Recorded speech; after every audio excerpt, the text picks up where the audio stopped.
नमस्कार दोस्तों। तो ये लाइव सेशन है, अनलिस्ट करके किया गया है। ये एक्चुअली वीडियो कल ही बन चुकी थी। सम टेक्निकल ग्लिच की वजह से ये वीडियो जा नहीं पाई थी, आप लोगों को अवेल नहीं हो पाई थी। सो आई जस्ट थॉट दैट अब दोबारा से फिर से रिकॉर्डिंग करना बड़ा सिरदर्द वाला काम है। सो आई जस्ट थॉट दैट आप लोगों के साथ में रूबरू हो करके पढ़ा लिया जाए और इस तरीके से आपको टाइमली लेसन मिल भी जाएगा। वरना रिकॉर्डिंग के चक्कर में क्या होता है कि पहले तो रिकॉर्डिंग करो, फिर उसको अपलोड करो और उसमें बड़ा ही सिरदर्द है। तो पता नहीं, I don't know what was the reason. Video लंबी थी या क्या कारण था।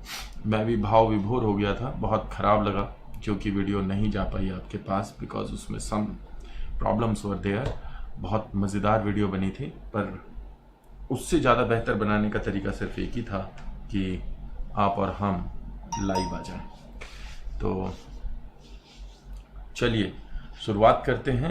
अगर कोई भी ऐसा है, मेरे हिसाब से मैं सभी को ऐड कर चुका हूं ग्रुप में, तो सभी के लिए लाइव सेशन अवेलेबल होगा। अगर आप लोगों का कोई ऐसा साथी है जो कि अभी व्हाट्सएप का हिस्सा नहीं है और वो इस ग्रुप का हिस्सा है, तो आप एक बारी डोर नॉक करके सबको बोल दीजिए that everybody needs to be here right now because this session, आपने अगर इससे पहले का एथिक्स का कुछ भी पढ़ा है और ये सेशन नहीं लिया तो आपने फिर कुछ भी नहीं लिया। तो आप इसको ध्यान रखिएगा।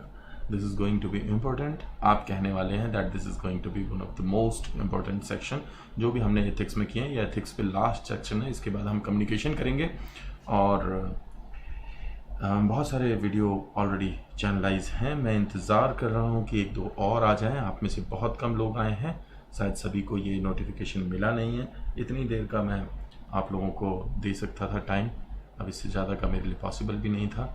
तो चलिए शुरुआत करते हैं। जिसको नहीं मिलेगा वो बाद में देख लेंगे इसको। तो इस सेशन में, this all important session, what we are going to do is ethics in counselling, confidentiality, sexual harassment, dealing with ethical dilemmas and some important approaches and principles of ethical consideration. So let's do this. इसे करने के लिए हमारे पास में जो सबसे पहले हम जो कर रहे थे, लास्ट सेक्शन हमने किया था कॉन्ट्रैक्टिंग एंड इन्फॉर्म्ड कंसेंट पे, उसका एक पॉइंट रह गया था। तो पहले उसको समझ लेते हैं क्या होता है कॉन्ट्रैक्टिंग एंड इन्फॉर्म्ड कंसेंट के अंदर। जो सबसे पहले समझने वाली बात है वो ये कि सम काउंसलर्स, एक मिनट जी, तो some counselors negotiate a working contract with the client, other refers to a set of some same contract for all their clients. What happens कि कुछ ऐसे काउंसलर होते हैं जो कि कोशिश करते हैं, इसका मतलब हुआ सम काउंसलर, यानी कि कुछ ऐसे काउंसलर होते हैं जो नेगोशिएट करते हैं, यानी जो बनाते हैं working contract. Working contract means एक क्लाइंट के लिए डिफरेंट और दूसरे किसी क्लाइंट के लिए डिफरेंट वर्किंग कॉन्ट्रैक्ट, यानी कार्य आधारित contract with the client. Other prefer to set, दूसरे जो होते हैं वो सेम कॉन्ट्रैक्ट, एक ही कॉन्ट्रैक्ट को सभी क्लाइंट्स के लिए रखते हैं। तो जब आप सभी क्लाइंट्स के लिए एक ही कॉन्ट्रैक्ट रखते हैं तो उसे कहते हैं यूनिवर्सलाइजेशन। और जब आप सभी क्लाइंट्स के लिए अलग अलग रखते हैं तो आप स्पेसिफिक इंडिविजुअल वेरिएशंस के आधार पे होते हैं। हम दोनों को ही नेगेटिव नहीं लेते, पॉजिटिव लेते हैं कि दोनों ही किसी कारण से काउंसलर करते हैं। डिपेंड करता है कि आपकी नीड को और आपके पॉइंट ऑफ व्यू को और आपके तरीके को कौन सा सूट करता है, तो उसके अकॉर्डिंग आप अपनी ज़रूरत के अनुसार कॉन्ट्रैक्ट की विधि को अपनाते हैं। नेक्स्ट अगर हम देखें तो इसमें हम बात करेंगे, एक classic situation is when a fee paying client can no longer afford the fees. एक पुराना एग्जाम्पल है, मतलब एक प्राच्य एग्जाम्पल, जिसको कि आप ये कह सकते हैं कि शास्त्रीय है, जो आपको जनरली देखने के लिए मिल जाएगा। शायद मेरे हिसाब से मैंने जितने भी काउंसलर्स की केस स्टडीज़ या उनके अपने एक्सपीरियंसेस को पढ़ा होगा, हर किसी के साथ ही कभी ना कभी जरूर हुआ होगा कि कोई ऐसा क्लाइंट है जिसने शुरुआत में तो काउंसलिंग लेनी शुरू की, लेकिन लास्ट में या बीच में वो कहीं पे आकर के ऐसी स्थिति होती है कि उसको ज़रूरत तो है लेकिन उसके पास में पे करने के लिए फ़ी नहीं है। आप क्या करेंगे ऐसी परिस्थिति में? मेरे केस में तो ये होता है कि शुरुआत में ही किसी के पास में पे करने के लिए फ़ी नहीं होती है, तो मैंने आज तक इस काम को फ़ी के लिए किया भी नहीं है, मैं पहले ही आपको बता दूं। तो हाँ, ये ज़रूर है कि मुझे लगता है कि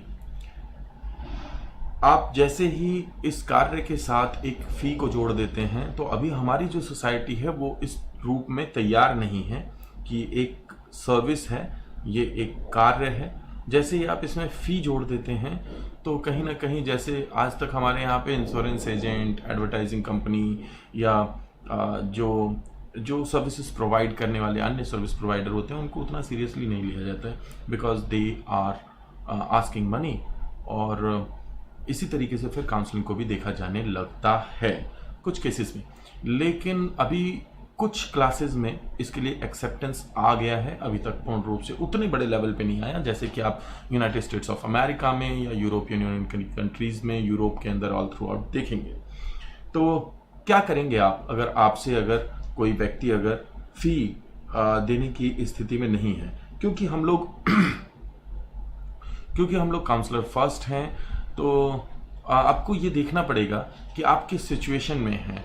कभी कभी ऐसा भी हो सकता है कि कोई एक सीजन्ड बंदा है जो कि इसी तरीके की आदतें, इसी तरीके की हरकतें करने के लिए जाना जाता है। देखिए, दोनों ही चीज़ें प्रॉब्लमैटिक हैं। अगर आपने किसी को फी लिए बगैर अगर काउंसलिंग दी तो ये एक एथिकल डायलेमा के अंतर्गत आता है, क्योंकि आपने उससे फ़ी नहीं ली है, इसलिए आपको बाद में इस चीज़ के लिए भी क्वेश्चन किया जा सकता है कि आपका कुछ हिडन बेनिफिट था इसके अंदर, इसलिए आपने ऐसा किया। दूसरा ये है कि एक मोरालिटी और एक एथिकल इशू ये भी आता है कि क्या आप फी के लिए कर रहे हैं तो आप उसको हेल्प प्रोवाइड करना भी चाहते हैं। अब यहाँ डिपेंड करता है कि आप मोरालिटी के इशू को अपनाएं या फिर प्रोफेशनलिज्म को अपनाएं। और कहीं ना कहीं इसके बीच में आता है कि सबसे इजी पॉइंट याद रखिएगा, अगर आप कोई भी डिसीजन ले रहे हैं तो उसके लिए एक रिटन एग्रीमेंट का प्रावधान होता है, जिससे कि क्या होगा, आप फ्यूचर कंडीशंस को अवॉइड कर सकते हैं। अगर आप ये भी लिखना चाहते हैं इस रिटन एग्रीमेंट के अंदर कि आप मुझे यही फी बाद में पे कर देंगे, वो भी हो सकता है। आप अगर इस रिटन एग्रीमेंट में ये लिखना चाहते हैं कि आप नहीं दे सकते इतनी फी, इसलिए मैं आपके लिए टाइम इस तरीके से, वो भी कर सकते हैं। यानी जो भी कुछ है उसको रिटन में तैयार कर लें ताकि बाद में आपके ऊपर किसी प्रकार का एलिगेशन ना आए, एथिकल इशू क्रिएट ना हो। नेक्स्ट जो सेक्शन है वो बात करता है counsellor have to respect their own autonomy as well as that of the client and not to harm या not do harm to themselves. हमने आपको बात की थी नॉन मैलेफिसेंस की। नॉन मैलेफिसेंस मतलब कि आप कुछ भी ऐसा नहीं करेंगे जो कि क्लाइंट को हार्म पहुंचाएगा। बट इसमें एक बड़ा महत्वपूर्ण फैक्टर ये भी है कि आप ऐसा भी कुछ नहीं करेंगे जो कि आपको आपके सेल्फ को हार्म पहुंचाए। तो आपको अपना सेल्फ भी देखना है। तो counsellor have to respect, counsellor को सम्मान करना पड़ेगा देयर ओन ऑटोनॉमी, अपनी autonomy, as well as that of the client, और क्लाइंट की ऑटोनॉमी, यानी क्लाइंट की भी एक स्वायत्तता है, आजादी है, और एक आपकी आजादी है, दोनों का रिस्पेक्ट करना पड़ेगा।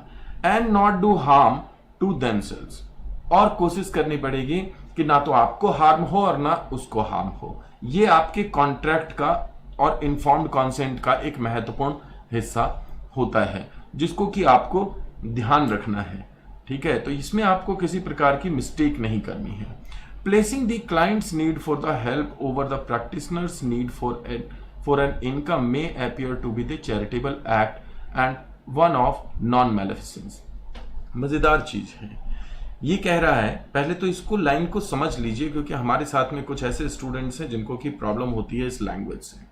Placing the client's autonomy, placing the client's autonomy मतलब कि आप क्लाइंट की जो नीड है हेल्प की उसको ऊपर रखते हैं, उसको ज्यादा महत्ता देते हैं, और need for an income may appear to be the charitable act. कभी कभी ऐसा होता है कि आपने क्या किया, आपने क्लाइंट की जरूरतों के आधार पे अपनी काउंसलिंग को आगे बढ़ाया और इसमें आपने फी को बहुत बड़ा कंसर्न नहीं माना।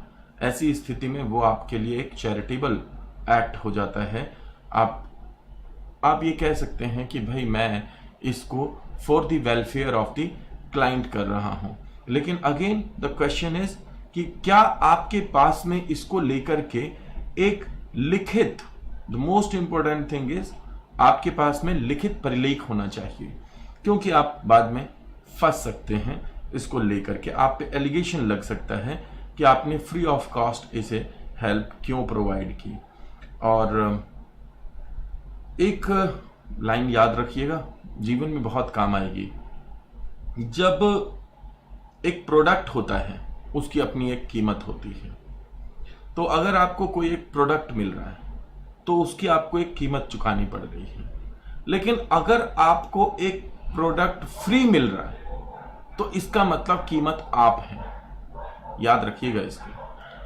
तो इसलिए सबसे खतरनाक व्यक्ति इस दुनिया में, आज की 21st सेंचुरी में, सबसे खतरनाक व्यक्ति वो है जो ये कहता है कि मैं ये तुम्हारे लिए फ्री ऑफ कॉस्ट कर रहा हूं, क्योंकि nothing comes at no cost, everything comes at a cost.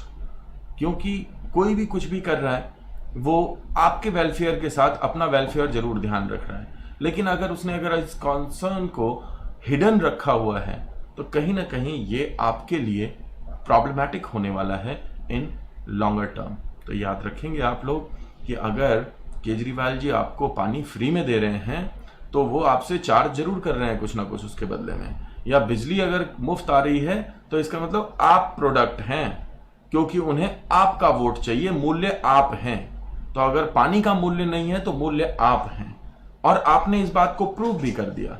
पहली बार जब आपने उनकी सरकार बनाई तब आपने ये प्रूव किया कि आप परिवर्तन ला सकते हैं, जनता में है दम।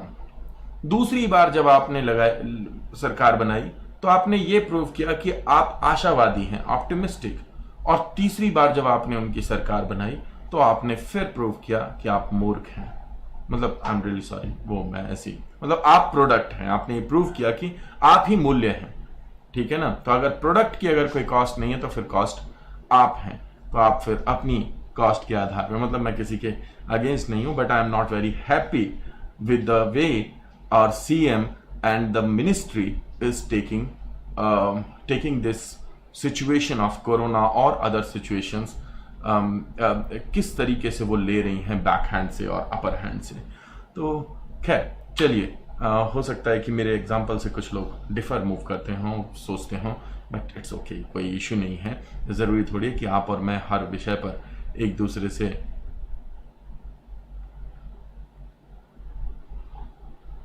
देख भाई, ऐसा है, मुझे ये लगता है दो चीज़ें हैं। फिर से यहाँ पे बात आती है, जैसे मैंने सबसे पहले पॉइंट में बात की ना, कि हम जब सबसे पहले पॉइंट पे आ रहे हैं कि हम जब कॉन्ट्रैक्ट करते हैं तो ये कॉन्ट्रैक्ट एक ही हो सकता है सभी के लिए, या फिर अलग अलग हो सकते हैं। सिमिलरली आप एक फीस रख सकते हैं या अलग अलग रख सकते हैं। मुझे इसमें दो चीजें समझ में आती हैं। मेरा अपना एक्सपीरियंस है टीचिंग का, काउंसलिंग का नहीं। मैंने काउंसलिंग में कभी चार्ज नहीं किया, टीचिंग का मेरा अपना एक्सपीरियंस है। और वो मुझे लगता है कि पिछले 22 साल में व्हाट आई हैव फाउंड, हर किसी की क्षमता एक सी नहीं होती। तो मैं एक ही कीमत पे बिकने वाला टीचर नहीं हूं, क्योंकि कभी कभी किसी के पास देने की क्षमता नहीं होती, तो वहां पे आपको उसके साथ में थोड़ा सा कॉम्प्रोमाइज करना पड़ता है। और दूसरी बात यह है कि फी हमेशा एक ऐसी रखनी चाहिए जो आपके आसपास में, जो आपका जो एनवायरनमेंट है, उसमें पहले आपको देखना है कि आपसे एक्सेसिबल कौन लोग हैं और उनकी पे करने की किस लेवल की क्षमता है। तो मैं जो कोर्स में आपको पढ़ा रहा हूं, वास्तविकता में इस कोर्स की फीस, जब मैं ऑफलाइन पढ़ाता हूं तो इस कोर्स की फीस 21,000 रखी गई थी और 18,000 हम स्टूडेंट से ले रहे थे। 12,000 हमने उन स्टूडेंट से चार्ज किया था जिन्होंने शुरुआत में इसमें एडमिशन लिया था। अब ये फीस स्ट्रक्चर था हमारा। लेकिन जब मैं इसको ऑनलाइन पढ़ाने के लिए गया और जब मैंने ऑफलाइन स्ट्रक्चर को जब मैंने समझने की कोशिश की, एंड देन आई फाउंड कि शायद वो एक बड़ा ही मुश्किल स्ट्रक्चर है जिसको कि फॉलो करना किसी के लिए भी मुश्किल है, क्योंकि वहां पे वो स्ट्रक्चर को बनाए रखना, चलाए रखना भी बड़ा मुश्किल है। तो फिर यहाँ पे एक ऐसी फी रखी गई जो कि आप मैनेज कर सकें, क्योंकि आपको पता है मेरे लिए थोड़ा सा कंफर्ट है कि मैं घर पे बैठ करके काम कर रहा हूं और इसके लिए बहुत सारे वो साधन नहीं लगते कि मेरे को एक इंफ्रास्ट्रक्चर नहीं क्रिएट करना पड़ रहा है। आपको ये सोचना है अपने काउंसलिंग के लिए, क्या सोचना है कि क्या आप अगर एक व्यक्ति से ये कहते हैं कि मुझे 2000 रुपए आप एक बार आएंगे 1 घंटे के लिए उसके चाहिए, तो क्या वो सही है? और अगर आपने 100 रुपए रखे तो क्या आपका खर्चा चलेगा? और फिर आप ये सोच सकते हैं, ठीक है। और कुछ ऐसे भी हैं जो कि मेरे मित्र हैं जो एनजीओ से जुड़े हुए हैं या प्राइवेटली भी काम कर रहे हैं और उन्होंने क्लिनिक स्टैब्लिश किया हुआ है क्योंकि उनका घर है या उनका ऑफिस है या उनकी जगह थी और उन्होंने वहां पे क्लिनिक स्टैब्लिश किया हुआ है और वो फ्री ऑफ कॉस्ट काम करते हैं।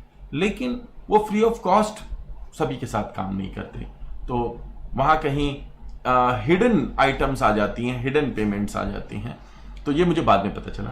तो लेकिन हाँ, मुझे लगता है कि एक काउंसलर को प्रिटेंड नहीं करना चाहिए, उसे एक कीमत रखनी चाहिए कि भाई ये है मेरी फी, पर अगर कोई नहीं दे सकता तो उसके साथ कॉम्प्रोमाइजिंग रहना चाहिए अगर एथिक्स की बात की जाए तो। ठीक है जी। तो हाँ, नहीं, कुछ लोगों ने 1200 फीस रखी हुई है।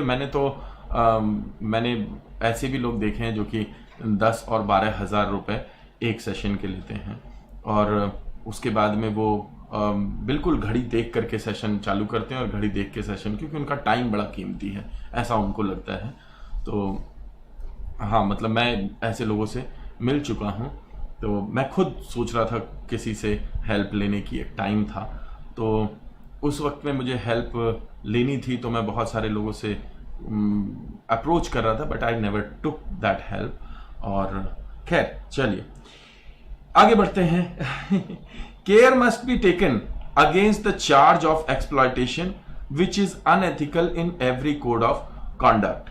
भाई ध्यान रखना, इस बात को बड़ा ध्यान रखना है कि आपका अपना एक, ये मैं आपको एक बड़ी बेसिक सी चीज समझा दूं, अपना एक कोड ऑफ कंडक्ट होना चाहिए। कोड ऑफ कंडक्ट को ध्यान रखिएगा, आपकी आचार संहिता कहते हैं इसे। क्या कहते हैं इसे कहते हैं आचार संहिता। जैसे इलेक्शन के टाइम पे पॉलिटिशियंस के लिए लागू होती है, एक आपकी अपनी आचार संहिता होनी चाहिए, आप क्या कोड और कंडक्ट करेंगे। तो ऐसी स्थिति में केयर मस्ट भी, ध्यान रखना चाहिए, against the charges of exploitation, कि आपके ऊपर एक्सप्लॉयटेशन का चार्ज तो नहीं लग गया, which is unethical in every code of conduct. तो वो किसी भी कोड ऑफ कंडक्ट में एक्सप्लॉयटेशन एक अनएथिकल इशू के रूप में ही देखा जाता है, राइट। तो खैर आगे बढ़ते हैं, और ये हुआ कॉन्ट्रैक्ट के बारे में जो बच गया था। Now we will start with confidentiality. What is confidentiality?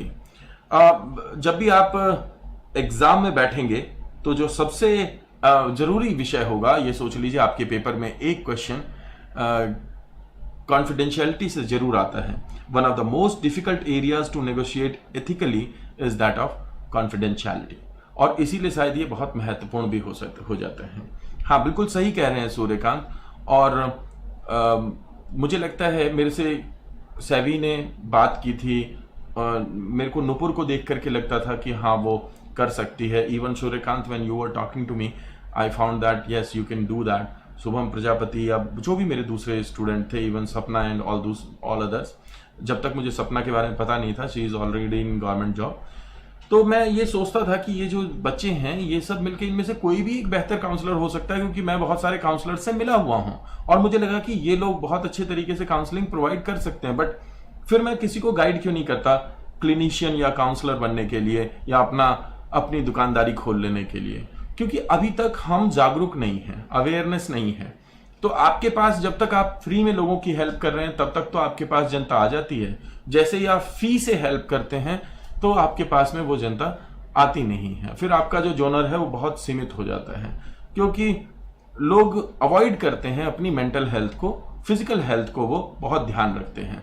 तो अगर आपका हाथ पांव टूट जाए, कट जाए, तो आप तुरंत जाते हैं डॉक्टर के पास, वो मन मर्जी के पैसे दे देते हैं। लेकिन अगर दिमाग में अगर स्ट्रेस है और डिप्रेशन है तो फिर आप नहीं जाते। बट शायद आजकल मुझे लग रहा है कि हम लोगों का प्रोफेशन काम में आने वाला है। मतलब कुछ लोग ऐसे हैं जिनका कि धंधा चमक रहा है और धंधा चलने वाला है, अगर इस तरीके से देखा जाए तो, ठीक है ना। क्योंकि आजकल जागरूकता इसको लेकर के अवेयरनेस बढ़ रही है। एक बार इसका फूड देख लेना जरा। हाँ, क्या वो गया तो सही, जाओ चलो। So next is trust and the fidelity of counseling relationship often depends on the client knowing that his secrets are safe with the practitioner। देखिए, शुरुआत जो होती है ना, जो पहला जो स्टेपिंग स्टोन होता है काउंसलिंग का, वो इस बात से होता है कि trust and fidelity, basically trust या trustworthiness of the counseling relationship often depends on the client knowing। ज्यादातर इस बात पे निर्भर करती है कि क्लाइंट को पता है कि his her secrets are safe with the practitioner। उसके जो सीक्रेट्स हैं, उसकी जो गोपनीय चीजें हैं, वो सेफ हैं प्रैक्टिशनर के साथ यानी काउंसलर के साथ। और फिर यहां पे क्या लागू होता है, ये बहुत मजेदार चीजें हैं और बहुत ही इंपॉर्टेंट भी हैं, मिस मत कीजिएगा। That they are not the subject of gossips और अदरवाइज मेड पब्लिक। कि ऐसा नहीं है कि चौक चौराहे पे खड़े होकर के कोई उनके बारे में बात कर रहा हो, क्योंकि काउंसलर भी तो उसी सोसाइटी का हिस्सा है। अब मान लीजिए काउंसलर अपने घर में बैठ करके और उसके बारे में बात करने लगा।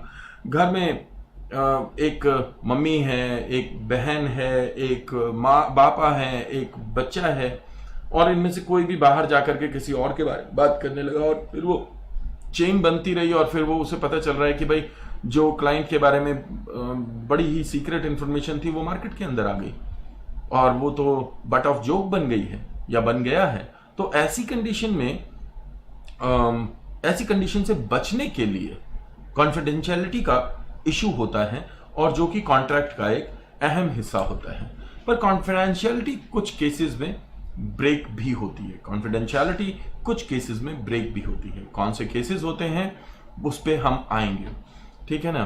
तो अगर हम कॉन्फिडेंशियलिटी की बात करेंगे कि what to whom and in what form information about the client should be transmitted is a matter of debate। कब, मतलब क्या, किससे और किस रूप में सूचना को ट्रांसमिट किया जाएगा क्लाइंट के विषय में, यह एक मैटर ऑफ डिबेट है। क्यों, कारण क्या है? मान लीजिए आपके पास में एक पुलिस वाला आता है और आकर के कहता है कि जो आपका क्लाइंट है, आकर के कहता है कि ये जो आपका जो क्लाइंट है वो एक चोर है, उस पे चोरी का आरोप लगा है।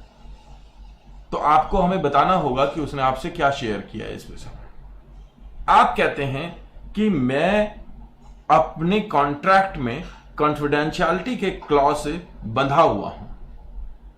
तो अब क्या आप एक सोशल, एक नेशनल पैट्रियोटिक सिटीजन हैं या नहीं हैं? अगर हैं तो आप लॉ की और जस्टिस की हेल्प करेंगे,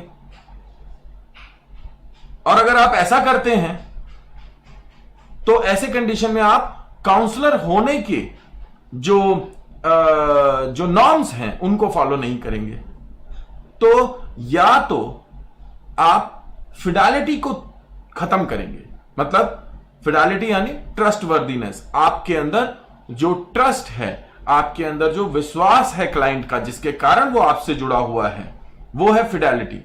और या तो आप उस फिडेलिटी को नुकसान पहुंचा देंगे कि उसने आप पे ट्रस्ट करके आपसे शेयर किया, और आपने वो जो शेयर किया था वो आपने पुलिस से शेयर कर दिया, और पुलिस ने उसके ऊपर केस को मजबूत करने के लिए उसका प्रयोग किया।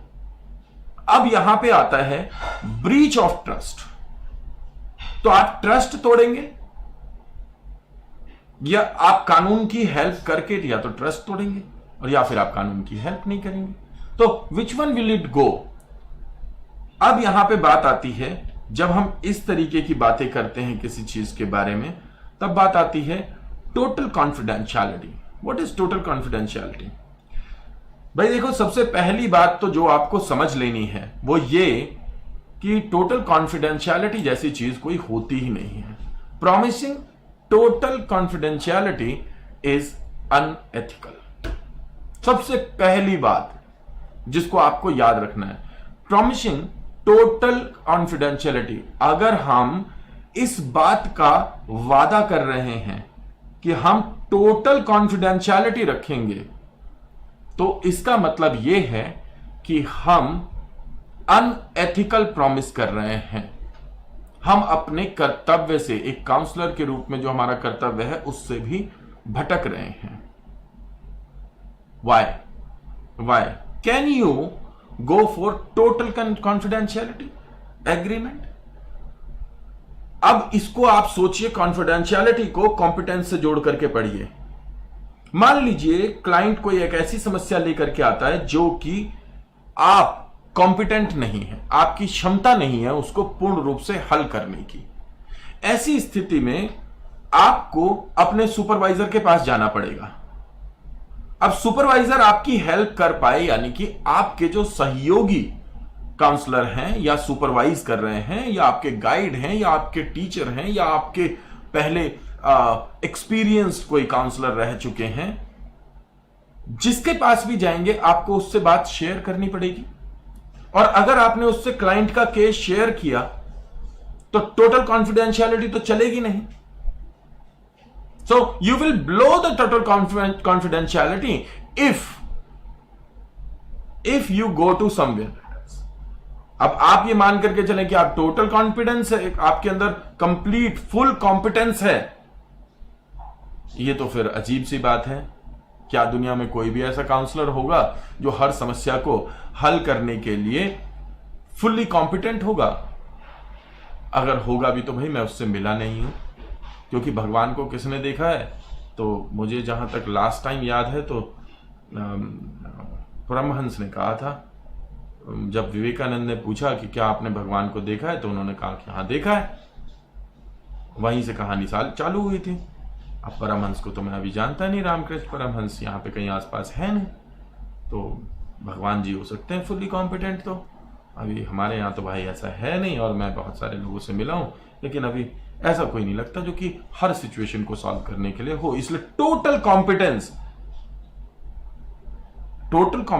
या टोटल कॉन्फिडेंशियलिटी, ये दोनों ही क्या लगता है हमें, ये दोनों ही अनएथिकल हैं। कोई अगर ये कहे कि मैं फुल्ली कॉम्पिटेंट हूं आपकी प्रॉब्लम को सॉल्व करने के लिए, बिल्कुल गलत है। कोई अगर ये कहे कि मैं आपकी बात को कंप्लीटली कॉन्फिडेंशियल रखूंगा, बिल्कुल गलत बात है। दोनों ही अनैतिक हैं। सो इट डिनाइज, जो हम बात कर रहे थे कि अगर आपने टोटल कॉन्फिडेंशियलिटी की बात की तो वो अनएथिकल है, क्योंकि it denies the practitioner's requirement for access to supervision.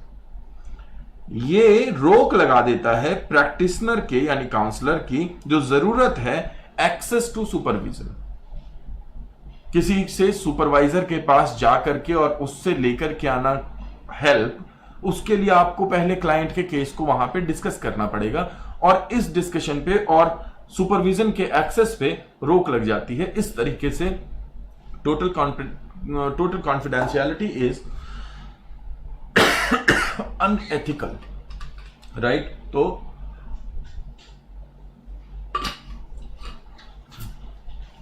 जो लोग ये कहते हैं कि आपका सारा डेटा हमारे पास कंप्यूटर के अंदर स्टोर है और इसको कोई नहीं देखेगा, पूरी तरह से सेफ है, सिक्योर है और कॉन्फिडेंशियल है। क्वेश्चन ये है कि क्या सारा डेटा आप टाइप करते हो? जिसने टाइप किया होगा, जो आपके ऑफिस में लोग हैं, आप जो पूरे दिन केसेस डील करते हो, तो आपको जो सपोर्ट करने वाला जो स्टाफ है, आपका क्लर्क है, आपका डीटीपी वर्क करने वाला है, टेस्ट एडमिनिस्टर करने वाला व्यक्ति है, ये सब कहां है? ये सब के पास तो डेटा है। या तो आप किसी से हेल्प ही नहीं लेते हैं, ठीक है जी, आप किसी से हेल्प नहीं लेते तो आप अपने आप को 100% कॉम्पिटेंस मानते हैं। इसका मतलब या तो आप बेनिफिसेंस के चक्कर में पड़ेंगे, प्रिंसिपल ऑफ बेनिफिसेंस, या प्रिंसिपल ऑफ नॉन मैलेफिसेंस, और जहां प्रिंसिपल ऑफ नॉन मैलेफिसेंस लागू होता है, it is better than principle of non maleficence कि आप किसी को रेफर कर दें या प्रोसेस को टर्मिनेट कर दें। आप फंस गए जाल में। इसे कहते हैं एथिकल डायलेमा, ठीक है ना।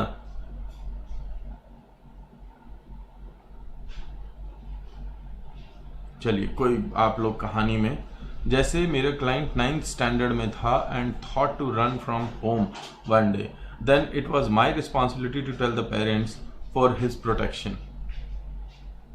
अब ये आपको सोचना है, अब वो भागने वाला है, अगर वो भाग जाता है फिर क्या होगा? We will come back to it. ये तो बड़ी बढ़िया बात है। अभी मैं, तुम लोग ऐसे अगर डिस्कशन करोगे कोर्सेज का, तो मैं रोज लाइव सेशन लूंगा कि तुम लोग अगर केस डिस्कस करने लगोगे तो बड़ा ही मजा आ जाएगा, है ना। रिड्यूस्ड कॉम्पिटेंस में lead to breach of confidence. Exactly, total confidentiality नहीं, breach of total confidentiality. Suryakant, ध्यान दो इस बात पे, मैं कह रहा हूं टोटल कॉन्फिडेंशियलिटी अनएथिकल है। कॉन्फिडेंशियलिटी तो जरूरी है, बट टोटल कॉन्फिडेंशियलिटी अनएथिकल है, क्योंकि अगर रिड्यूस्ड कॉम्पिटेंस है तो आपको उसको बढ़ाने के लिए आपको जाना पड़ेगा किसी के लिए, सुपरविजन के लिए या एक्सपर्ट के पास, और उसके पास जाकर के आपको क्लाइंट की कॉन्फिडेंशियलिटी को ब्रेक करना ही पड़ेगा। बट आप किस लेवल तक कॉन्फिडेंशियलिटी को ब्रेक कर रहे हैं? तो बेसिकली आप एक क्लाइंट के शेयर्ड सीक्रेट को, आपसे जो शेयर किया गया उसको आप फर्दर किसी से शेयर कर रहे हैं, लेकिन आप पहले उससे कॉन्फिडेंशियलिटी का कॉन्ट्रैक्ट ले रहे हैं, बट उसके पास तो बात पहुंच ही रही है ना। तो in the case of client, तो आपने कॉन्फिडेंशियलिटी को ब्रीच कर ही दिया अगर वो टोटल कॉन्फिडेंशियलिटी है। लेकिन अगर उससे कॉन्फिडेंशियलिटी का एग्रीमेंट ले लिया है, इन दैट केस आपने उससे बात की किसी भी एक्सपर्ट से या सुपरवाइजर से, तो इन दैट केस आपने उसकी कॉन्फिडेंशियलिटी को बनाया हुआ है, राइट। तो लेकिन हां, टोटल कॉन्फिडेंशियलिटी नहीं है, तो इसको आप अपने कॉन्ट्रैक्ट का हिस्सा रखें और इस बात को पहले ही क्लियर कर दें कि जहां हमें जरूरत होगी हम सुपरविजन के लिए जाते हैं, दूसरे हमारे जो बहुत सारे काउंसलर्स हैं उनके साथ डील करते हैं और केसेस को डिस्कस करके ही सॉल्यूशन किया जाता है। The contractual obligation to team colleague और टू एन एम्प्लॉयर। भाई, जिसकी बात कर रहे थे कि आपके पास में कुछ एम्प्लॉयज हैं, कुछ कलीग हैं, कुछ टीम है, एक टीम ऑफ लोग भी वर्क करते हैं, तो इन सबको शेयर किया जाता है डेटा। अब जैसे आप कॉर्पोरेट ऑफिसेज में जाएंगे तो वहां पे आपकी वोकेशनल काउंसलिंग के लिए एक अलग व्यक्ति होगा, बिहेवियरल काउंसलिंग के लिए अलग व्यक्ति होगा, और जो वोकेशनल काउंसलिंग वाला जो बंदा है वो बिहेवियरल काउंसलिंग वाले से, और बिहेवियरल काउंसलिंग वाला वोकेशनल काउंसलिंग वाले से डेटा शेयर करेगा, इंफॉर्मेशन शेयर करेगा, और ये दोनों कंपनी से अपनी इंफॉर्मेशन को शेयर करेंगे। ऐसी स्थिति में अगर कंपनी से शेयर हो रही है तब तो पूरी कंपनी में घूम रही है यार इंफॉर्मेशन, क्योंकि टाइप तो वही करेगा ना, एक 4th ग्रेड या 3rd ग्रेड एम्प्लॉय। तो वो जो लिख रहा है, वो जो टाइप कर रहा है, वो जो एक जगह से दूसरी जगह फाइल पहुंचा रहा है, उसके पास में तो इंफॉर्मेशन है ना। तो वहां पे कॉन्फिडेंशियलिटी अपने आप ब्रीच होती है अगर वो टोटल कॉन्फिडेंशियलिटी है, तो इसको याद रखना है। सो इंट्रा एजेंसी सपोर्ट, जी, intra agency support system for client and some legal requirements. कभी कभी क्या होता है, एजेंसी के अंदर सपोर्ट सिस्टम होता है जो कि क्लाइंट के लिए हो, क्लाइंट के लिए सहयोग होता है, या कुछ सम लीगल, कुछ वैधिक, यहां पे याद रखना है, यहां पे सबसे बड़ा रोल इसी का आता है भाई, वैधानिक या वैधिक रिक्वायरमेंट, जरूरतें होती हैं जिनके लिए कि आपको डेटा को शेयर करना पड़ता है। जिसके भी मैं बात कर रहा था, कॉर्पोरेट ऑफिस में है और वहां पे कुछ दूसरे एम्प्लॉयर्स हैं या दूसरे लोग हैं, टीम काम कर रही है, या पूरी कंपनी है, उसमें लीगल इश्यूज के लिए उसको शेयर करना जरूरी है, तो ऑब्वियस सी बात है कि वहां पे आपकी जो कॉन्फिडेंशियलिटी होती है वो ब्रेक होगी। It does not ensure the principle of non maleficence. Obviously अगर टोटल कॉन्फिडेंशियलिटी है तो वो नॉन मैलेफिसेंस के प्रिंसिपल को इंश्योर नहीं करती है। क्यों? जो मैंने आपको सबसे शुरुआत में बताया कि नॉन मैलेफिसेंस का मतलब है कि मैं इसको कोई भी हार्म नहीं करूंगा, एट द टाइम मैं सपोर्ट लूंगा किसी से। तो जब आप किसी से अगर सपोर्ट लेने के लिए जाएंगे क्योंकि आपको लग रहा है कि आप कॉम्पिटेंट नहीं है, तो जब आपकी कॉम्पिटेंसी कम है तो आप नॉन मैलेफिसेंस के प्रिंसिपल को अपनाएंगे। नॉन मैलेफिसेंस यानी हानि ना पहुंचाने के सिद्धांत को अपनाएंगे।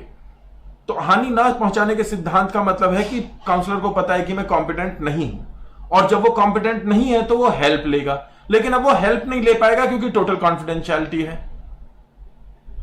ठीक है ना? तो ये इशू है। आपसे अगर पूछा जाए, अब आपको बताते हैं कि यहां पे क्वेश्चन कैसे आता है। ऐसे आता है क्वेश्चन, अगर पूछा जाए कि टोटल कॉन्फिडेंशियलिटी इनमें से कौन से सिद्धांत का खंडन करती है, तो नॉन मैलेफिसेंस के सिद्धांत का खंडन करती है। अगर टोटल कॉन्फिडेंशियलिटी है तो वो टोटल कॉम्पिटेंस की बात करेगी, यानी टोटल कॉन्फिडेंशियलिटी का मतलब है पूर्ण गोपनीयता का अर्थ है कि वो पूर्ण क्षमता एक्सपेक्ट करती है काउंसलर से, और अगर पूर्ण गोपनीयता आपने नहीं रखी तो आपका आप या तो टर्मिनेट करेंगे उसको, इशू को, या फिर रेफर करेंगे। इन बोथ वेज आप नॉन मैलेफिसेंस को अपना नहीं पाएंगे, यानी आप सपोर्ट नहीं ले पाएंगे पेशेंट की हेल्प करने के लिए या कहीं के क्लाइंट की हेल्प करने के लिए, and that is the problem. इसलिए ऐसा कोई एग्रीमेंट कभी मत कीजिएगा कि भाई वो कह देते हैं ना, हमारे क्षेत्र में तो बहुत चलता है ना ये, ओ भाई 100% श्योर, सेफ, सिक्योर और कॉन्फिडेंशियल रहेगा आपका डेटा। पर 100% का मतलब तो यार देखो 100% ही होता है। और अगर हम कॉन्फिडेंशियलिटी की बात कर रहे हैं तो confidentiality, privilege communication and privacy, in 3 points को याद रखना, आपकी समस्या का हल हो जाएगा। इसमें आपकी समस्या का हल हो जाएगा। टोटल कॉन्फिडेंशियलिटी की जगह पे आपको क्या अपने कॉन्ट्रैक्ट का हिस्सा बनाना चाहिए और कौन सा सिद्धांत लागू होता है वहां पे, कौन सा थॉट लागू होता है, वो है प्रिविलेज कम्युनिकेशन का। तो प्रिविलेज कम्युनिकेशन और प्रिवेसी, प्रिविलेज कम्युनिकेशन और प्रिवेसी। सबसे पहले बात करते हैं कॉन्फिडेंशियलिटी की। तो rooted in the client's right to privacy, confidentiality is at the core of effective therapy. आपको इफेक्टिव थेरेपी करनी है तो जो क्लाइंट का जो प्रिवेसी का जो अधिकार है वो उसमें होती है। प्रिविलेज कम्युनिकेशन की बात करते हैं। प्रिविलेज कम्युनिकेशन एक लीगल कॉन्सेप्ट है that generally bars the disclosure of confidential communication in the legal proceedings. The specifics of this privilege vary from place to place. एक लीगल कॉन्सेप्ट है, एक वैधानिक संप्रत्यय है, परिकल्पना है, जो कि जनरली बार्स यानी रोक लगाती है डिस्क्लोजर ऑफ कॉन्फिडेंशियल कम्युनिकेशन पे। तो जो कॉन्फिडेंशियल डॉक्यूमेंट है उनको आपको दिखाना पड़ता है इन लीगल प्रोसीडिंग। अगर कहीं लीगल प्रोसीडिंग होगी तो उसके लिए अगर जरूरत है तो आपको अपने डेटा को शो करना पड़ेगा जहां प्रिविलेज कम्युनिकेशन है। तो आपने अगर एक क्लू डाल दिया कि प्रिविलेज कम्युनिकेशन के केस में आपकी कॉन्फिडेंशियलिटी को स्टेक पे रखा जा सकता है, तो और फिर आपने अगर उस बात को समझा दिया कि अगर मैंने जिस चोर की बात की उस चोर के केस में क्योंकि पुलिस खड़ी हुई है और पुलिस कह रही है कि आपका जो केस है, आप काउंसलर का जो केस है वो पुलिस के केस में हेल्प कर सकता है, तो ये आपके लिए एक बेनिफिशियल सेक्शन होगा। इसमें आपको एक बेहतर काउंसलर और एक बेहतर सिटीजन दोनों बने रहने के लिए आपको प्रिविलेज्ड कम्युनिकेशन का सहारा लेना पड़ेगा। Third thing is privacy. इसको समझना जरूरी है। बहुत सारे लोग इसे कहते हैं प्राइवेसी, बहुत सारे लोग कहते हैं प्रिवेसी। आपको समझना है कि किसी से गोपनीयता, secrecy, privacy. The constitutional right of individual to be left alone and control their personal information. भाई ये संवैधानिक अधिकार है कि आप अपनी प्रिवेसी बनाए रखें और आप किसी तरीके से आपको किसी और के नियंत्रण में ना रहना पड़े, आप खुद के नियंत्रण में रह सकते हैं। इसीलिए अगर किसी पे गुस्सा आ रहा है तो आप क्या कर सकते हैं, कमरा बंद करके और टेडी बियर लेके या तकिया लेके उसको मार सकते हैं, क्योंकि तकिया या टेडी बियर केस नहीं करेगा और आपने अपने आप को बंद कर लिया है, तो आप प्रिवेसी का अधिकार उपयोग में ला रहे हैं। ठीक है, इसको अगर काउंसलिंग के केस में बताया जाए तो इट इज़ वेरी सिंपल। आप काउंसलर से कहते हैं ये मेरा कानूनी अधिकार है कि आप इसको शेयर ना करें, लेकिन अगर वहाँ पे पुलिस खड़ी हुई है तो पुलिस उसका अपवाद देती है, एक्सेप्शन देती है कि भाई ये आपका कानूनी अधिकार है, लेकिन जिस कानून का आप सहारा ले रहे हैं वो कानून ही हमें अधिकार देता है कि आपकी प्रिवेसी अगर किसी दूसरे की प्रिवेसी या प्रॉपर्टी के लिए बाधक है, ऑब्स्टेकल है, तो हम प्रिविलेज कम्युनिकेशन का इस्तेमाल करके आपका डेटा ले सकते हैं। और इस तरीके से आप अपने बारे में मत बताइए, लेकिन हम अगर किसी से पता कर सकते हैं आपके बारे में तो वो कर सकते हैं। इसको अगर यूएस की बात करें तो वहां पे 5th अमेंडमेंट बोला जाता है। क्या कहा जाता है? 5th amendment. उसमें क्या होता है कि जैसे कोड 5 मान लीजिए, अब इसको इंडियन कॉन्टेक्स्ट में बताता हूं मैं। तो इंडियन कॉन्टेक्स्ट में क्या होता है, अगर आप कोर्ट में जाते हैं और कोई ये पूछता है कि आप इतनी तारीख को कहां थे, आपने कहा जी मैं अपने संवैधानिक अधिकार का प्रयोग करके ये कहना चाहता हूं कि मैं इस पे कोई कमेंट नहीं करना चाहता, आपसे कोई नहीं पूछेगा। अगला क्वेश्चन पूछा गया, जितने भी क्वेश्चन आपसे आपके बारे में पूछे जाएंगे आप सारे क्वेश्चंस का आंसर देने के लिए डिनाई कर सकते हैं। अब कोई अगर आपसे क्वेश्चन पूछता है किसी और के बारे में तो आप इसको डिनाई नहीं कर सकते, आपकी मर्जी है कि आप बोले या ना बोले। फिर वहां पे अगर आप पे एलिगेशन लगा या फिर कोई कॉन्स्टिट्यूशनल राइट लाया गया तो शायद आपको उसको खोलना पड़ेगा। उसी तरीके का काउंसलर्स के लिए होता है प्रिविलेज्ड कम्युनिकेशन का राइट, जिसके अंडर में उन्हें अपने क्लाइंट की प्राइवेसी को ताक पे रखना पड़ता है।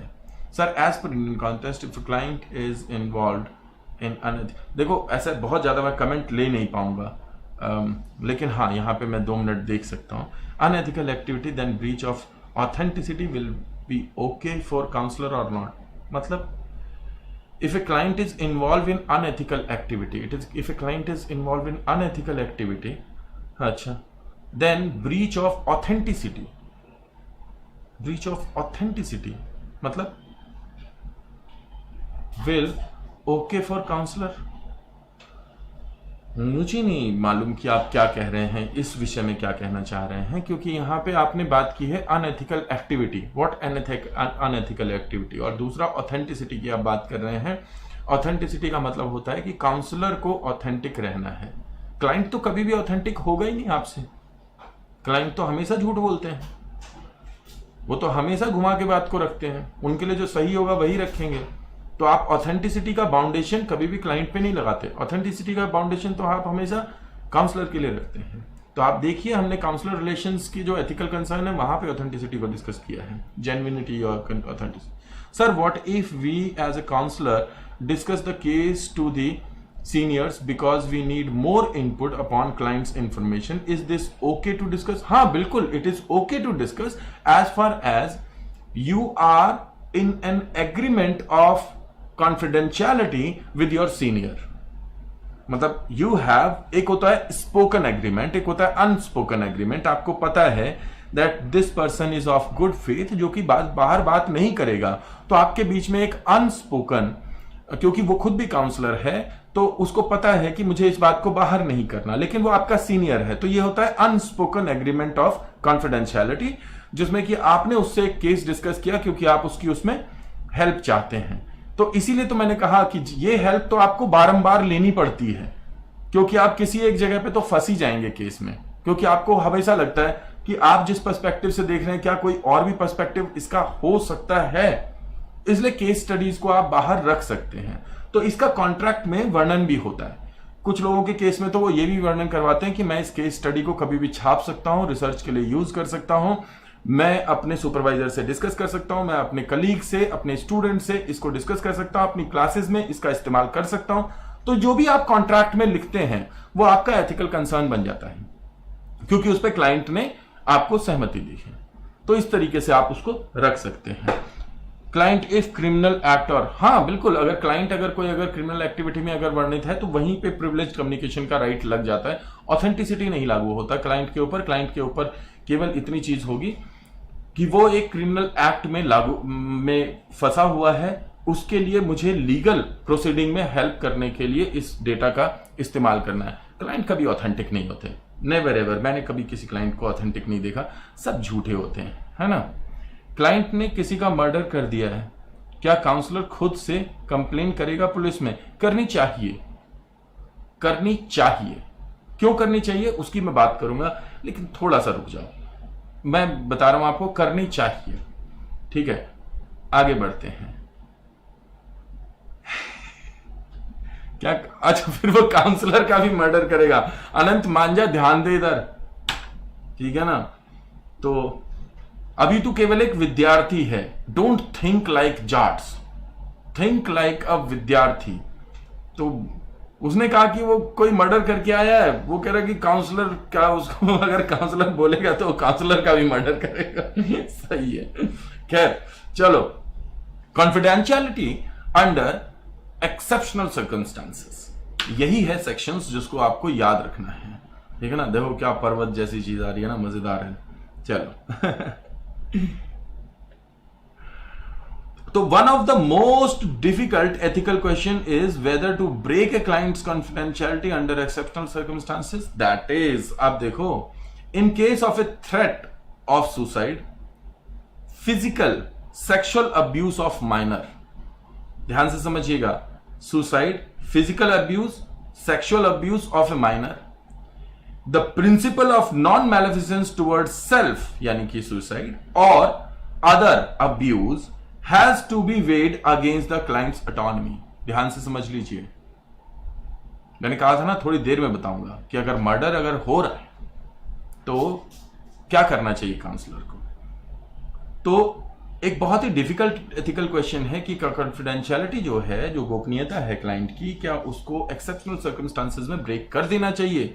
अब क्वेश्चन अलग अलग तरीके के आते हैं, इश्यूज डिफरेंट आते हैं, लेकिन हमें लगता है कि, यानी कि किसको लगता है, एपीए को लगता है, अमेरिकन साइकोलॉजिकल एसोसिएशन को लगता है, और ऐसे इंटरनेशनल संगठन को लगता है कि अगर सेल्फ या अदर्स के लिए अब्यूज हो रहा है, सेल्फ के लिए और अदर्स के लिए अब्यूज हो रहा है, तो ऐसी स्थिति में अब्यूज का मतलब क्या होता है कि उसको मारा पीटा जा रहा है, उसकी मतलब for example United states of America में अगर ऐसा केस आता है कि ये पता चलता है कि एक फादर और मदर हैं जो कि कंटिन्यूसली बच्चे को मार रहे हैं या उससे पिटाई हो रही है, और इस बात का काउंसलर को पता चलता है, जबकि काउंसलर का क्लाइंट है वो फादर या वो मदर, तो ऐसी स्थिति में काउंसलर का ये दायित्व बनता है कि वो सोशल सिक्योरिटी के पास में जाए और उन सोशल सिक्योरिटी सर्विसेज वालों को उसके घर भेजे, उस बच्चे का हाल ले,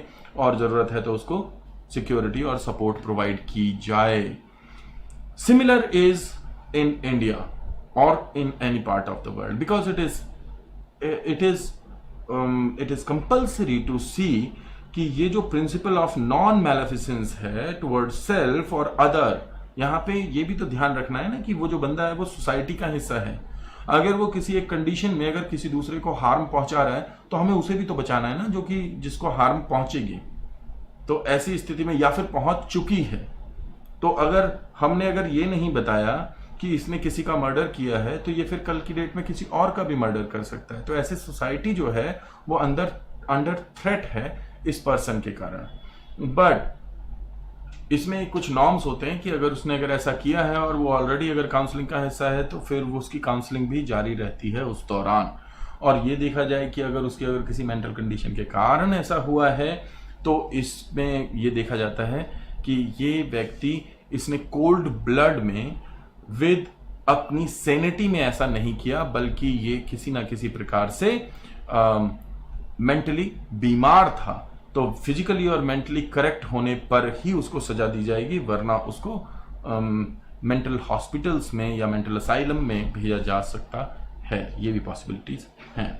इंडिविजुअल काउंसलर, अच्छा, the others autonomy and the Fidelity of the relationship. तो याद रखना, यहाँ पे क्लाइंट की ऑटोनॉमी नहीं होती, यहाँ पे दूसरे लोगों की ऑटोनॉमी भी होती है और उनकी फिडेलिटी भी होती है। फिडेलिटी मतलब trustworthiness.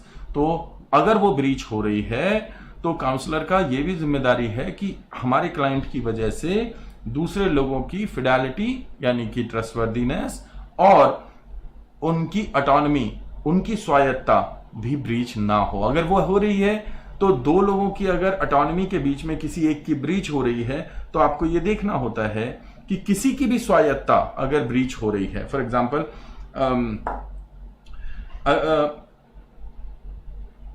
Martin Luther king junior ने कहा था कि दुनिया में अगर कहीं भी एक जगह पे डिस्क्रिमिनेशन है और अन्याय है, तो शोषण हो रहा है, तो फिर ये सोच लीजिए कि पूरी दुनिया में पूरी ह्यूमैनिटी का शोषण हो रहा है। तो इसको आप समझ के रखिए कि आपके लिए क्या जरूरी है, ऑटोनॉमी।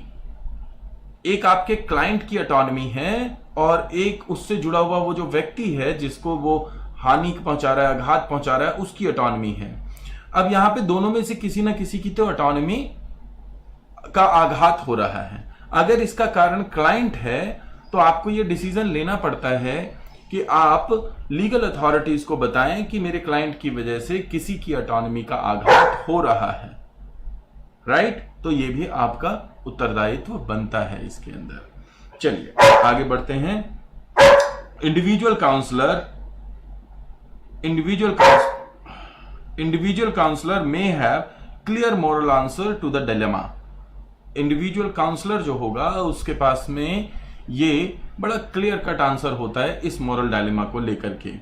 और code seem to agree that breaching confidentiality is acceptable if the practitioner has tried and failed to get client's consent if there has been consultation with experienced colleague।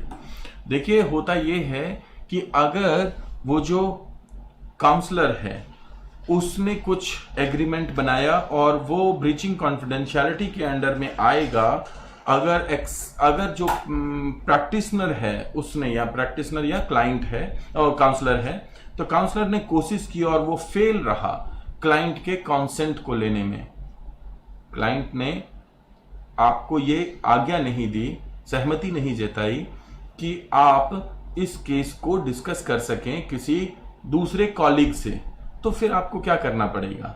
दो चीजें हो सकती हैं। या तो आप अपने प्रोसेस को टर्मिनेट कर दीजिए, अगर अनंत चौधरी वाला है कि भाई आपको लगता है कि आपने अगर किसी को बताया तो ये आपको भी मार देगा, तो आप टर्मिनेट कर दीजिए, कैसे यार रेफर कर दीजिए, और या फिर आप पुलिस को बता दीजिए। रेफर तो क्या करेंगे, आप टर्मिनेट ही करेंगे, किसी और को थोड़ी ये सिरदर्द देंगे। तो और या फिर आप पुलिस को बता दीजिए अगर टेंशन नहीं है कि भाई आपको भी मार देगा तो यही हो सकता है। बाकी आप खुद डिसाइड कीजिएगा जब आप इस केस में हो। भगवान करें आप ऐसे किसी केस में फंसे ना। जब आप फंसे तो फंसे, फिर क्या कर सकते हो? फिर तो कोई कुछ नहीं कर सकता, फिर जो करेगा वो क्लाइंट करेगा, आप क्या करोगे, है ना? क्यों, मर्डर उसने किया है तो फर्दर भी सब कुछ वही करने योग्य है, आप तो क्या ही करने योग्य हो। एक टीचर, एक काउंसलर क्या कर सकता है? कुर्सी पे बैठ करके और क्या कहते हैं, पानी पी सकता है और फिर कुछ कुछ बोल सकता है, समझा सकता है, एडवाइस कर सकता है।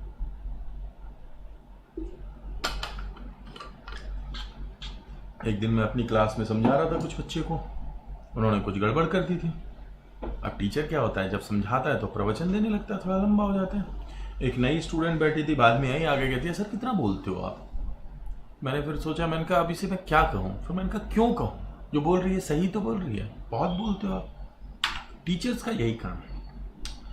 इन केस ऑफ डेथ, ये बड़ी मजेदार चीज है, मतलब डेथ मजेदार नहीं है लेकिन ये आपके लिए समझना बहुत जरूरी है। अगर मान लो मर जाए, कौन? दोनों ही मर सकते हैं, क्लाइंट भी मर सकता है और काउंसलर भी मर सकता है। अब ये सोच लो कि आप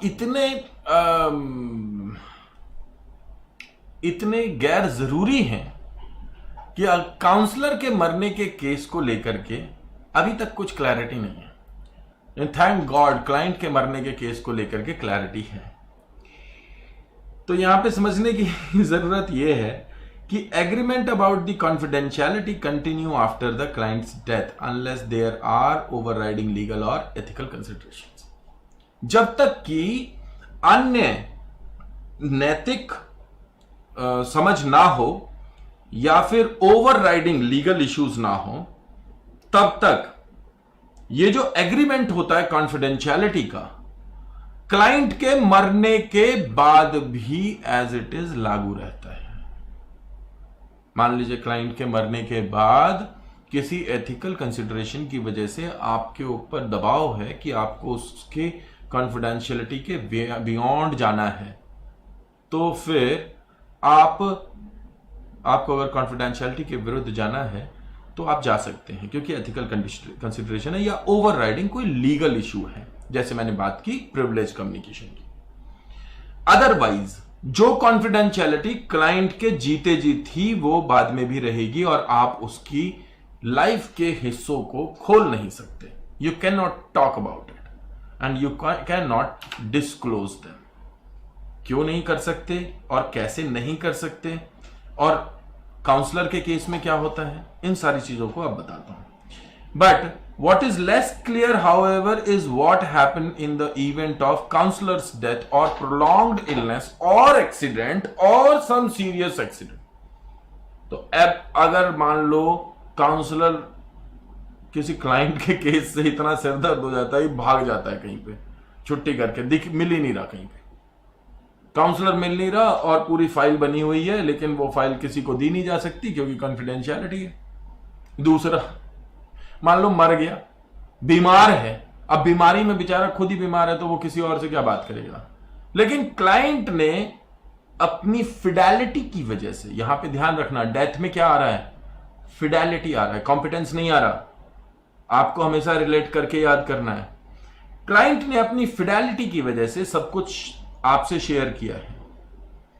अब क्लाइंट की ऑटोनॉमी है कि वो किसी और को अपनी फाइल नहीं देना चाहता, जो कि पहले से ही कॉन्ट्रैक्ट में है। अब काउंसलर इस कंडीशन में नहीं है कि वो उसको केस को फर्दर ले जा सके, चाहे बीमारी की वजह से, चाहे भाग गया, चाहे मर गया। अब केस लटक गया क्योंकि ड्यू टू कॉन्फिडेंशियलिटी इश्यू उसको शेयर नहीं किया जा सकता किसी से।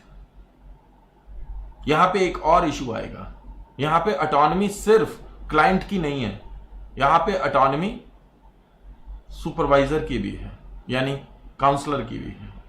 क्या काउंसलर का केस बिना काउंसलर की इजाजत के किसी से शेयर किया जा सकता है? तो ये एक केस जो है ये क्लियर नहीं है, ना तो इसको बीसीए क्लियर करती है, ना एपीए क्लियर करती है, ना ही अमेरिकन काउंसलिंग एसोसिएशन क्लियर करती है, कोई क्लियर नहीं करता। तो ये वाला है, ये एक ऐसा एथिकल डायलेमा हो जाता है जो कि झूल रहा है बीच में। फिडेलिटी और ऑटोनॉमी आती है, तो डेथ के केस में फिडेलिटी और ऑटोनॉमी ब्रीच होती है, और कॉन्फिडेंशियलिटी के केस में अगर डायरेक्ट टोटल कॉन्फिडेंशियलिटी का इश्यू है तो टोटल कॉम्पिटेंस ब्रीच होती है। याद रखेंगे आप लोग, तो ब्रीचिंग एरिया आप लोगों को याद रखना होगा। हाँ, अनंत का एक केस पढ़ लेते हैं। बहादुरगढ़ स्कूल में टीचर ने शिकायत की थी, शिकायत ही लिखा होगा, हाँ ठीक, करेक्ट कर दिया है, शिकायत की थी पेरेंट्स को एक स्टूडेंट की। नेक्स्ट डे बच्चे ने फरसे से उसका सर पर काफी वार किया, और ये प्राइवेट स्कूल का केस है सर। बहादुरगढ़ स्कूल में टीचर ने शिकायत करी थी कि पेरेंट को एक स्टूडेंट की नेक्स्ट डे बच्चे ने फरसे, अच्छा, एक स्टूडेंट की शिकायत की उसके पेरेंट्स को टीचर ने, और फिर अगले दिन क्या किया, बच्चे ने फरसे से बचा दिया डॉक्टर, वो टीचर। तो कितना बढ़िया इश्यू है ना। तो भाई देखो, टीचर ना आजकल ना, मुझे लग रहा है कि टीचर को ना गवर्नमेंट स्कूल में, खास करके कुछ ऐसे खास स्कूल हैं, एक स्कूल उनमें से ऐसा भी है जिससे मैं पढ़ा हुआ हूं, जैसे खजूरी खास नाले के पास। अपार्ट फ्रॉम दैट एक मंगोलपुरी का स्कूल है, एक ये बहादुरगढ़ वाले की जिसकी बात कर रहे हैं ये भी है, कुछ एक स्कूल यमुना पार में, तो खैर जनरली आपको ऐसे स्कूल मिल जाएंगे। तो इसमें क्या है, या तो डॉक्टर्स के या तो टीचर्स के लिए वो आयरन मैन वाला सूट होना चाहिए कि भाई वो ना स्कूल से उड़ा और सीधा घर पे पहुंच जाए, रास्ते में जाना ही ना पड़े। वरना कुछ तो टीचर अगर वो बच्चों को सुधारने के लिए जा रहे हैं और वो कहीं डंडे या किसी डांट वाट का इस्तेमाल कर रहे हैं, तो बच्चे रोड पे इंतजार करते हैं और टीचर ऐसे बेचारा डरता हुआ जाता है, और इतना बुरा लगता है सुनने में। हमें एक टीचर पढ़ाया करते थे जब हम थे 7th 8th क्लास में, और वो एक बहुत ही मतलब गुस्से वाले टीचर थे, और उनको ये पता था कि भाई मेरे को अगर बच्चों को पास करवाना है तो डंडी मार दो। अब मैं ये तो नहीं कह सकता कि अच्छे थे या बुरे थे, पर पता नहीं क्या शायद उस एनवायरनमेंट में शायद वही तरीका जज होता हो। और अभी हाल ही के समय में कुछ 3 साल पहले मैंने सुना कि वो अध्यापक, क्योंकि हम किसी पुराने स्टूडेंट से बात कर रहे थे, तो उसने बताया कि वो अध्यापक महोदय स्कूल से निकल रहे थे और 2 बच्चों ने पकड़ा, एक 9th का था और एक 11th का था, दोनों भाई थे। तो 9th वाले को पीट दिया होगा उसने, तो 9th वाले ने और 11th वाले ने पकड़ा, तो पहले तो उसे मारा और उसके बाद कपड़े वपड़े उतार के बहुत बेइज्जती कर दी उसकी। तो और उसके बाद स्कूल कुछ नहीं कर सकता उसका, क्योंकि स्कूल्स के लिए नियम बने हुए हैं। क्या नियम बने हुए हैं कि टीचर स्टूडेंट को नहीं मारेगा, पर नियम ये नहीं बने हुए कि भाई स्टूडेंट जब टीचर को मारेगा तब क्या किया जाएगा। तो आज वो स्टूडेंट भी उसी स्कूल में है, उसी क्लास में है, और वो टीचर भी उस क्लास में मजबूरी है उसकी पढ़ाना, और वो उस स्कूल में है। तो अब जब तक उसका रिटायरमेंट नहीं होता, 9th स्टैंडर्ड में वो बच्चा है, 2 साल सर के रिटायरमेंट के बचे हैं, तो दोनों को एक दूसरे को 2 साल तक झेलना पड़ेगा। सोच करके देखिए कितना मुश्किल होगा। एक स्टूडेंट जिसने कि बाहर पकड़ करके उस टीचर को पीट दिया, वो टीचर हर रोज उस स्टूडेंट को फेस कर रहा है कि इसको तो कुछ भी नहीं हुआ और इसके घर वालों ने भी कुछ नहीं किया। बेसिकली तो घर वालों ने ही पकड़ के मारा। So it's difficult. खैर, तो हमारा जो सिस्टम है वो पार्शियल सपोर्ट देता है। हमारा सिस्टम पार्शियल सपोर्ट देता है। हमारा सिस्टम का मतलब ये नहीं कि इंडिया में, ये ऑल ओवर द वर्ल्ड है, ये दुनिया भर में है, ठीक है ना। टीचर्स तो पूरे टाइम इस डर के साए में रहता है कि जिस बच्चे को सुधारना है टीचर को, वो बच्चा जिसके लिए वो, मैंने एक कहानी पढ़ी थी मार्क ऑफ विष्णु, ये खुशवंत सिंह ने लिखी थी। तो वो जो व्यक्ति जो दूध पिलाने जाता है सांप को, तो सांप उसको सिर पे काट लेता है और वो मर जाता है। तो बेसिकली वो है कि वो जो स्टूडेंट की, जिस स्टूडेंट की सबसे ज्यादा हेल्प कर रहा है टीचर, वही स्टूडेंट उसे बाहर पकड़ करके और थप्पड़ घूसे मार देता है। तो टीचर को बेचारे को पता ही नहीं चलता कि वो ऐसा कर क्यों रहा था। मतलब ऐसा थोड़ी है कि वो घर से सोच के आया कि आज भाई मैं 10-12 लोगों को पकड़ करके पीटूंगा, पर हाँ, स्टूडेंट ऐसा सोच करके आया क्योंकि वो उस एज में है और इस तरीके से होता ही है। जिसमें रॉड से मारा था, हाँ, ऐसे बहुत सारे हैं भाई। तो यमुना पार वाला, बस भाई देख, यमुना पार लगा दिया ना तूने, तो सारे ऊटपटांग केस हमारे यहाँ पे तुझे मिल जाएंगे बड़ी आसानी से। और जिस बच्चे ने किया होगा ना वो केस, वो रश करता होगा, खुश होगा, ओ बता तुझे मैंने आज क्या किया है, ओ, तो फिर वो कहानी भी सुनाता। हाँ, तो मैंने ऐसी बहुत सारी कहानियां सुनी है when I was student, because I was part of that notorious class. खैर, वापिस आते हैं। तो काउंसलर के केस में क्लियर नहीं है, क्लाइंट के केस में क्लियर है।